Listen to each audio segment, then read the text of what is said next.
La vigilance du chrétien face au monde des ténèbres ou sataniques. Un chrétien doit faire attention face aux objets d'ornementation, des bijoux, des bagues, des habillements. Ainsi, tous les ustensiles quotidiens. Jusqu'à nos jours, les chrétiens demeurent dans l'aveuglement et qui tombent toujours dans les pièges de l'ennemi Santa et ses agents. Or, le Seigneur Jésus-Christ nous avertit dans Luc 10, le verset 18.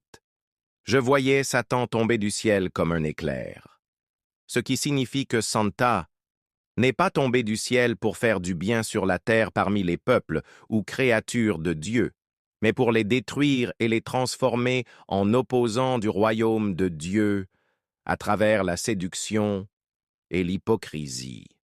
C'est pourquoi il dit dans l'Évangile selon Matthieu 11, 29 à 30.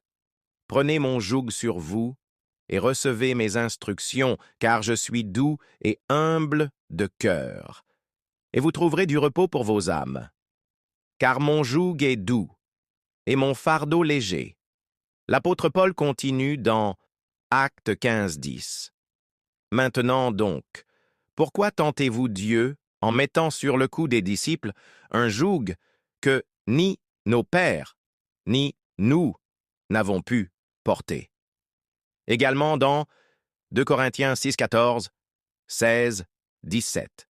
« Ne vous mettez pas avec les infidèles sous un joug étranger. Car, quel rapport y a-t-il entre la justice et l'iniquité? Ou qu'y a-t-il de commun entre la lumière et les ténèbres? Quel rapport y a-t-il entre le temple de Dieu et les idoles? Car nous sommes le temple du Dieu vivant, comme Dieu l'a dit. J'habiterai et je marcherai au milieu d'eux. Je serai leur Dieu, et ils seront mon peuple.